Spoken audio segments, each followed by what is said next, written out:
Muy buenos días, buenas tardes, buenas noches, dependiendo de qué hora nos estés viendo. Somos de la Universidad Juárez Autónoma de Tabasco, División Académica de Ciencias de la Salud, de la licenciatura en Psicología. Somos un equipo de la materia de prácticas que por motivos de la pandemia hicimos un proyecto interno que es acerca sobre cómo tener un buen proceso de jubilación de la ley del 97 y le vamos a presentar un poco de la historia de cómo surgió toda esta ley a continuación. Bueno, esta ley empezó en Alemania en 1881 por el canciller de hierro que le llamaban en Alemania, Otto von Bismarck. Con la intención de mantener la economía de ese país y dándole beneficios a los trabajadores de una jubilación, para así como también prestaciones por discapacidad. Esto se generaba o se regía bajo el modelo tripartita, que esto se refiere a que tú como trabajador pones de tu parte, tu patrón pone de su parte y el gobierno también pone de su parte para así tener un monto o una cantidad para que al momento de que ya estas personas en Alemania se querían jubilar, que era a los 70 años, ya tuvieran esa economía estable al momento de realizar el proceso. Bueno, tras la Primera Guerra Mundial, los sistemas de seguridad social para los trabajadores y los adultos mayores desarrollaron en varias regiones muy rápidamente. Y la protección social se incluyó. También fue creada la Organización Internacional de Trabajo, que esta es la agencia especializada de la ONU que se encarga de las cuestiones relacionadas con el trabajo en el mundo, lo cual engloba todo eso. Otro de los países que también hizo este cambio para las jubilaciones y las pensiones fue Japón a finales de los años 50, que esta promulgó dos leyes. Una fue de Seguro Nacional de Enfermedad y la segunda fue Ley de la Pensión Nacional. Esto fue con fines para que los trabajadores del campo y otros más tuvieran acceso a los beneficios. Sin embargo, fue que en 1973 este país tuvo lo que llamaron el primer año de la era del bienestar, que esto que se refiere que al hacer una reforma en la ley de asistencia social para la tercera edad ya habían incluido ya todas las prestaciones y la asistencia que se necesita en la tercera edad, ya lo estaban incluyendo ya, y que fue que eliminó las cuotas a estos de atención médica, las eliminó para personas de edades avanzadas. Ya no, al momento de que las personas adultas mayores ya no daban la cuota que era necesaria, que daban en ese país con la ley de la era del bienestar. Se eliminó todo esto para que solamente tengan una economía fija, que era el momento de la jubilación. Entonces, al momento de hacer esta ley o esta era del bienestar, se calculó los productos básicos en el sistema japonés para dar equitativamente la pensión. Entonces, este sistema básico está constituido por 4 principales componentes, que fue la asistencia pública, el seguro social, servicio de asistencia social y el mantenimiento de la sanidad pública. Con la era del bienestar, a los adultos mayores o las personas de la tercera edad tuvieron el derecho a estos principales derechos que Japón quería implementar para que tuvieran una economía fija por pues una tercera edad. Ok. Otro de los países que tuvieron igual este tipo de movimientos fue en Estados Unidos de América, que esto lo inició el presidente Franklin D. Roosevelt, quien entre los años de 1933 y 1938 implementó con su política conocida como Nuevo Acuerdo con la finalidad de hacerle frente a los estragos sociales en el país por la Gran Depresión sufrida unos años antes y así proteger la clase trabajadora pobre y darle dinamismo a la economía. ¿Qué cosa quiso hacer este presidente aquí? Fue que al momento de que implementó en su política para que con esto de la Gran Depresión y todo lo que se vivió en el país en ese entonces, en esos años, se preocupó por la economía de las personas de la clase baja para así otorgarle un poco de una ayuda que el país le quiso dar a este tipo de personas, a todas estas personas. Al momento de que implementó en su política, generó la ley Warner, que decía que eran los derechos laborales y sindicales y la ley de seguridad social, de las pensiones de vejez y viudez, subsidio de desempleo y seguridad por incapacidad. Ok, para que todo esto de esta ley que el presidente generó, tuvo que subirle los impuestos a los más ricos para así tener un fondo para que lo repartiera equitativamente entre todas esas personas que tenían esta ley, ya que él quería que pues su país, el país Estados Unidos, tuviera una economía estable entre esa clase de trabajadores. Entonces el 35%, el 79% lo subió para así establecer ayuda a desempleados, viudas y huérfanos.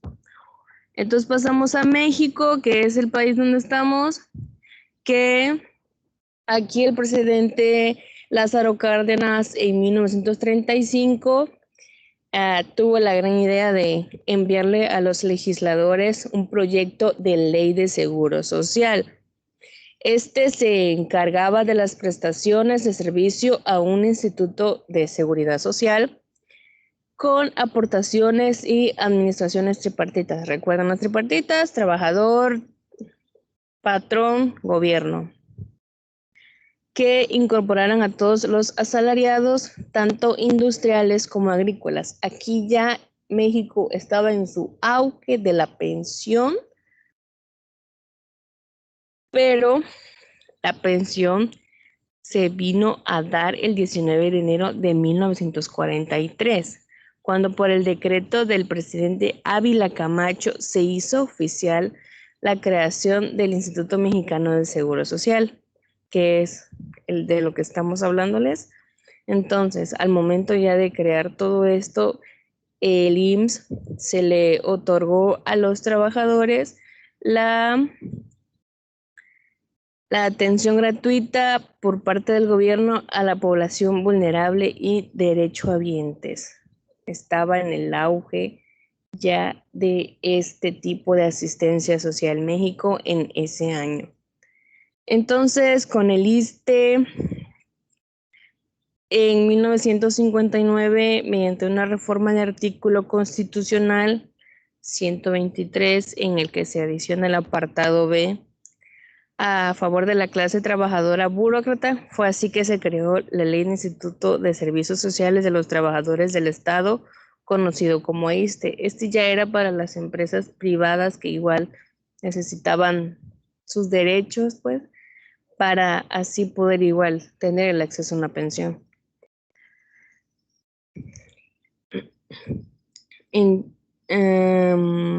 Entonces vamos con las diferencias y modificaciones que sufrió el IMSS. El IMSS empezó con la ley de 1973, que era, pues, es la ley original, que ha tenido el cambio, que es la que le estamos hablando ahorita, que es de la ley del 97, que esta dice que referente a la pensión por edad del trabajador requería de 500 cotizaciones reconocidas o 500 semanas de cotizaciones para así el trabajador que ya estaba dado de alta tuviera ese derecho a la pensión.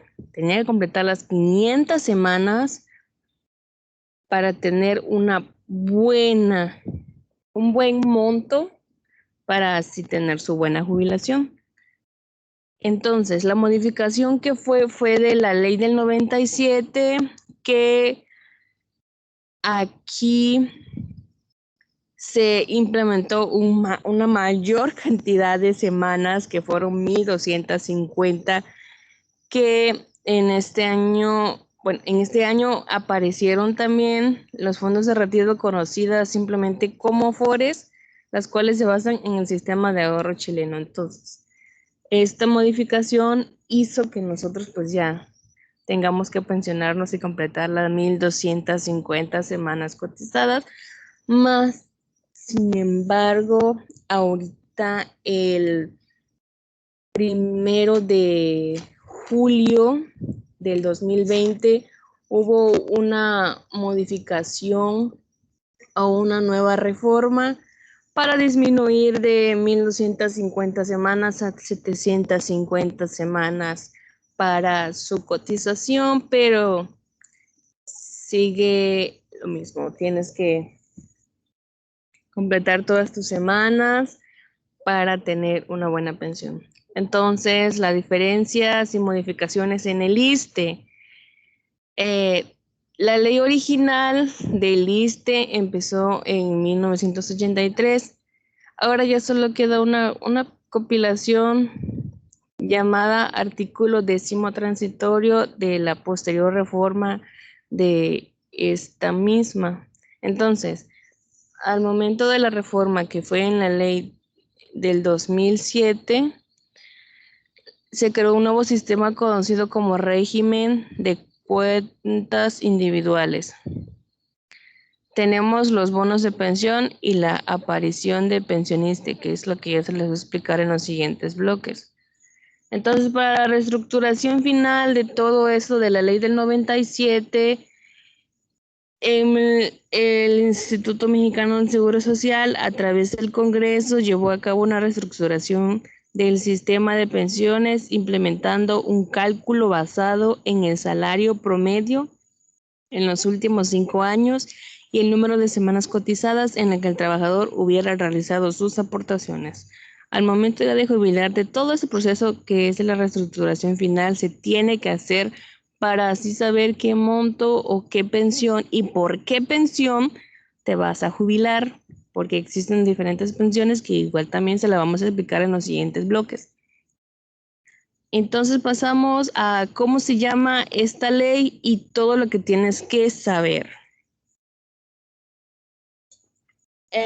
Datos a tomar en cuenta de esta ley son que el número de seguro social te dice en qué clínica y en qué año te dan de alta.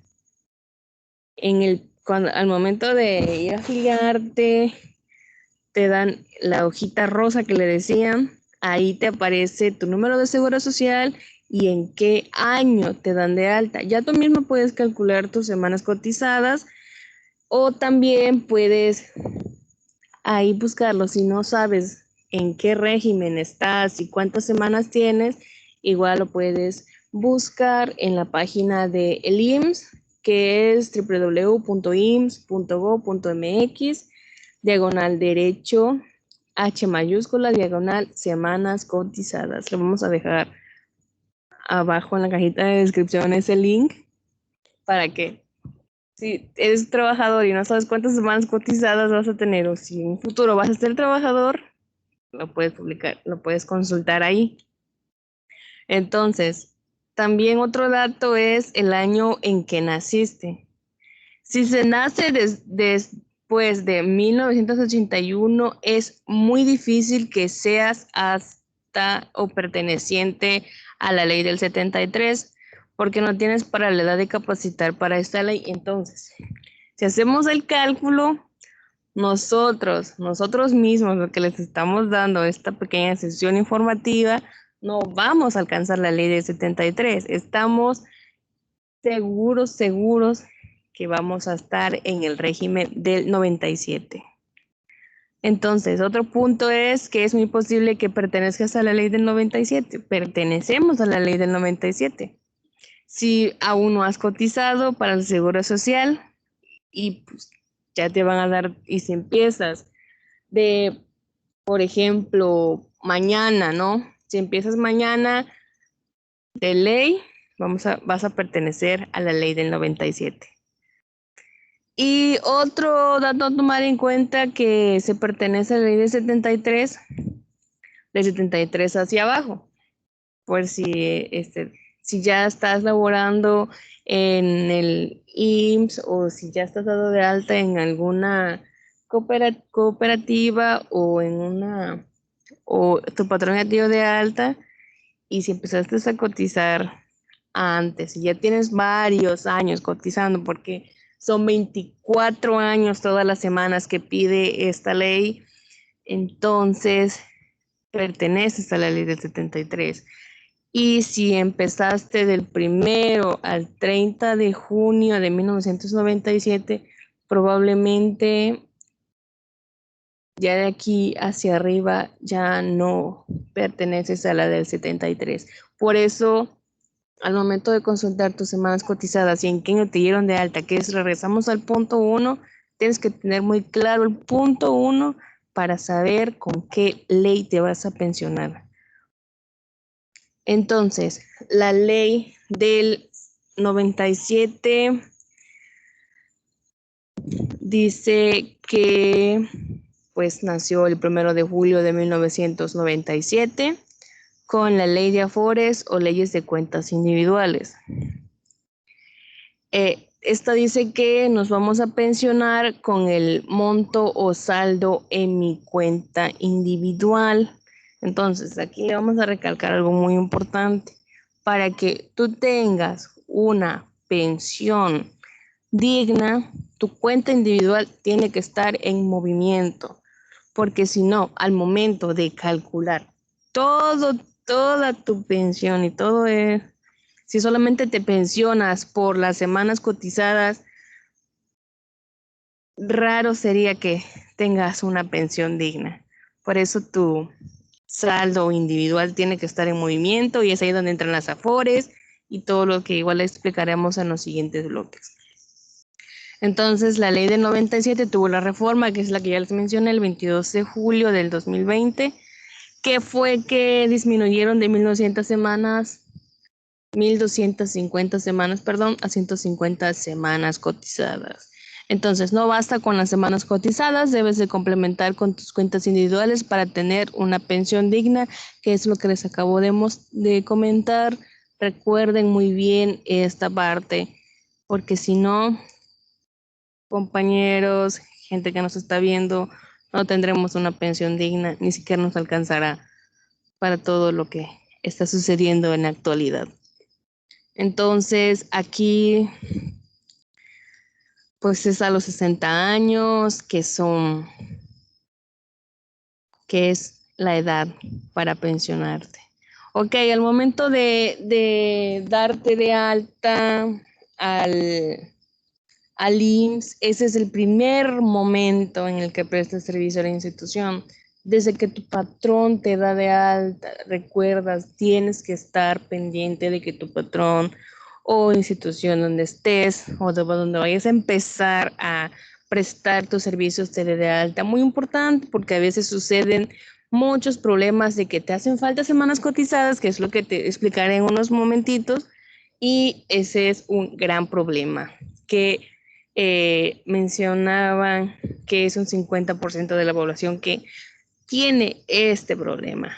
Por eso tienes que estar muy al pendiente de al momento de que tu patrón te da de alta, ya ingresas y empiezan a correr tus semanas cotizadas, que son las 750 semanas, que es la que actualmente tendremos para esta ley. Recuérdalo muy bien. Entonces, ¿puedes cotizar independientemente? Sí, puedes cotizar independientemente, pero tienes que tener un ingreso base de cotización. Que tu salario no puede estar mínimo mensual a un salario mínimo mensual ni mayor a 25 salarios mínimos mensuales. ¿Puedes acceder al IMSS? Claro que puedes acceder al IMSS con una cotización independiente. ¿Para qué? ¿Para qué puedes acceder al IMSS? Para tener los servicios médicos. Al momento de ser independiente, cuentas con una modalidad una modalidad 44 que así se llama, que es una pensión por un salario mínimo mensual a los 65 años. Entonces, si tú eres trabajador independiente, vas a alcanzar esta modalidad, pero por un salario mínimo mensual a los 65 años. Y también una modalidad que se llama trabajadores y trabajadoras del hogar. Entonces, para que tu cotización independiente esté firme, activo y todo eso, tienes que tener un 16%, entre un 16% y un 40% para el valor del ingreso declarado mensualizado del contrato. Entonces, al momento de completar las semanas cotizadas, si te hacen falta, que es lo que te decía, tienes que completarlas. Se tiene que completar, incluso si las completas y todavía estás en la capacidad si tienes una edad y ya completaste tus semanas de cotización y tienes todavía la capacidad de seguir complementando tus semanas cotizadas que te hacen falta, incluso puedes generar otro porcentaje a tu pensión y puede aumentar un poquito mediante semanas acumuladas, que es la que vas a completar después de tu edad ya de retiro. Entonces, si no has cotizado en los últimos 5 años, ¿cómo recuperas tus derechos al IMSS? Ok, tienes un patrón o una cooperativa donde tú quieras y quieres que recuperar esos derechos, te tienes que dar de alta en unas de estos lugares para así completar mínimo 18 meses para que tengas otra vez el derecho a pensionarte. Sería todo de mi parte, del primer bloque. Agradecidos por su atención.